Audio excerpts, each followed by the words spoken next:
estate agency, there's so many jobs that can be taken over by AI, but there's also so many jobs that shouldn't be, because that's what people are buying, right? They're paying a lot of money, Absolutely. 20, 30, 50,000 pounds to have their home sold by a person, not by AI. Yeah. So yeah, there's things that you should systemize, and I think there's things that really you shouldn't, that take the creativity and the human touch out of it.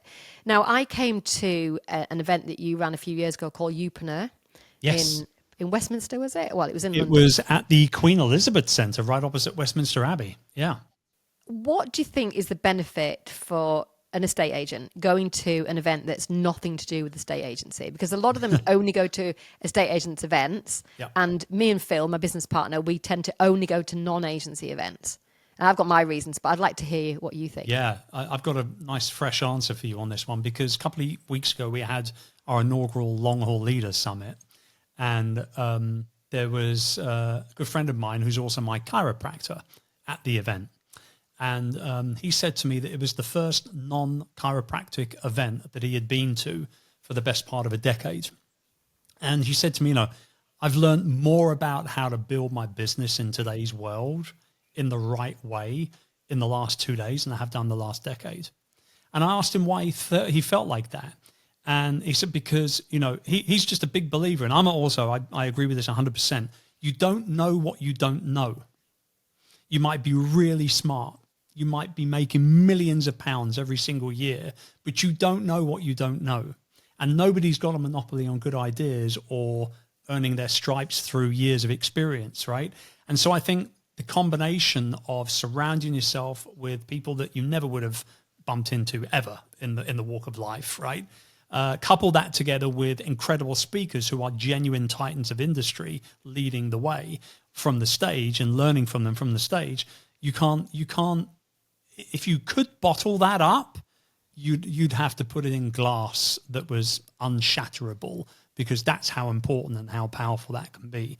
And so for me, I think, people who are in the estate agency business going to non-estate agency, you should focus in on that. That should be what you do. Because if you're good at your craft anyway, you're going to keep your finger on the pulse regardless. You don't need to go to 3-4 live events every year to do that. One a year. Pick one a year, one industry event a year, and go to that one year after year after year after year. The rest of the time, learn from people outside the game. I completely agree. And that's actually why we don't really invite anybody from the industry on the podcast. We've been running the podcast now for, I think it's 4 years, and we've got a lot of episodes out there, and I can probably think of maybe half a dozen that's actually industry people on the podcast, because the same reason I want to be able to tap into other industries and other brains and other ways of thinking, and people who challenge the norms and disruptors in their industries. How much of that can we bring into ours? When I went to the Youpreneur Summit, when was that? Was that 2018? The last one was 2017. 2017. Sorry, no, okay. 2019. What am I talking about? 2019. Okay. Yeah. So we're talking, as we record this now, over 5 years ago. Yeah. What has changed that you've seen in the business world? Maybe apart from AI, which is the obvious one. What else have you seen in terms of trends and thinking? Anything that you've spotted? If I'm being really honest, not much. Okay. And when I say that, I can say it very confidently, because people are still working too much. They are still complicating their day-to-day lives. They're still, a lot of the time, listening to the wrong people, or learning from the wrong people. They're still buying books and never reading them. They're still buying courses and being part of the 61% that never begin the course, et cetera, et cetera, et cetera. So actually, the problems themselves haven't changed all that much at all. Solutions might have changed a little bit here and there. Just the addition of new software, or maybe a software package you used for a while has now gone through a number of different updates, and that kind of thing. But I think overall, not much has changed in terms of actually building a personal brand that is based around nothing but sheer good reputation and showing up in the right way for your clients, and building a business that is based around, values and the importance of delivering on promises. Yes, you've got to make money. Of course you do. Otherwise it's a hobby. It's not a business, right? But, I don't think much has changed in that regard. I tell a lie. There is one thing that has changed. People have gotten lazy.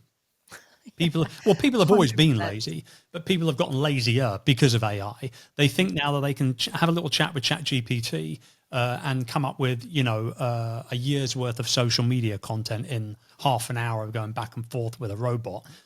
Sure, yeah, it'll spit out a whole bunch of stuff for you to post up on LinkedIn and Facebook. Whether you get any engagement on that content or not is a whole different animal. And I think that's, if I have to, and I don't class myself as a thought leader or a futurist or anything like that, but if I have to look forward 12 months from now, I think that the vast majority of the stuff that people are using AI for today, they will not be doing that 12 months from now.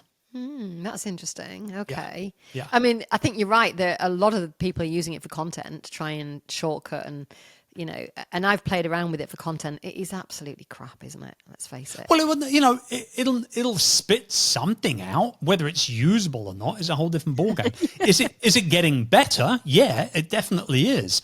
But equally, I mentioned that my next book is coming out in September next year. So when I signed that contract at the end of 2023 with my publisher in New York, there was a brand new paragraph I'd never seen in any publishing contracts before, and it was all about the use of AI. Was it? And how it was completely and utterly banned to be able to use AI in any way, shape, or form to create content within your book. Wow. And I mean, even Amazon now, I believe, are about to roll out this thing that when you publish through their KDP program, which is what a lot of people do if they haven't got the reach or the community or the audience to be able to get a traditionally published deal, they'll self-publish their book through KDP, which is great. It's print on demand. You can get your book up on Amazon. Fantastic. The problem is now a lot of people have started using AI to create books, which are basically just a collection of poorly written articles, all kind of slammed together with dodgy sellotape. And what's happening is AI is now saying, okay, why is this book sold a few hundred copies and only had like 3 reviews? There's something wrong here. And so they're starting to run a lot of these self-published books through plagiarism and through AI checkers and things like that. And because of that, they're now about to roll out an AI clause in their publishing contracts as well at KDP. So on one hand, a lot has happened, but on the other hand, not much has changed. I suppose if you looked at it in the grand scheme of things, sort of 300 years of entrepreneurialism, then yeah, things haven't changed. But if I think back to that event, and I think sitting in the room with all the people that I was there with, if I was sitting next to somebody who, and I'm not thinking of anybody particular, but that hadn't made any progress with scaling or growing their business in the last, however many years, we said 5 years, what do you think the reasons would be? What mistakes are they still making, Chris? 2 things. Number one, they're working outside of their zone of genius way, way, way too much. And the second thing is they haven't built a team. So let me elaborate a little bit. The zone of genius thing is kind of a bit of a buzzword now, but I've been using it for well over a decade. And there is something, I can't remember the book, I think it might have been a Cal Newport book or somebody like that wrote about it initially a long time ago. And the zone of genius basically states that in order to be able to become successful and grow your business in a very, very successful manner over a sustained period of time, you must stay and do work that is within your zone of genius only as much as physically possible. So if that means, for example's sake, I am a writer, a business writer, a non-fiction writer, what I need to be doing is I need to be writing 3.5, 4 days out of a 5-day work week, because that's my zone of genius. Likewise, if I'm a sales presenter or a sales trainer, I should be in front of audiences, virtually or in person for that matter, training people on how to become better at what they do from a sales perspective, right? So what I won't do as that sales professional, sales presenter, what I won't do is spend time messing around social media or trying to grow my LinkedIn profile or something like that. What I will do is stand in front of people at a live sales workshop talking about the importance of overcoming objections, having your rebuttals ready, different types of closing techniques and all that good stuff, because that's what I should be doing in my zone of genius. And then you couple all of that and what it can bring your way or not if you're working outside of it, you couple all of that together with the fact that you shouldn't be doing a lot of the things you're probably doing, and you can be delegating that off and giving it to a team. Couple those two things together, it's like pouring paraffin all over an open fire. It's just going to blow things up ridiculously fast. And so our job as leaders in our industry, whether we're one of maybe just a solopreneur currently, or we're part of a team, or whatever, if we class ourselves as a leader, as a problem solver, our job is to delegate the stuff that we're not particularly very good at or that we don't like doing, because that's not in our zone of genius, and at the same time only do the work that we genuinely are amazing at. And it's a lot harder to get to delegate that and have the same results.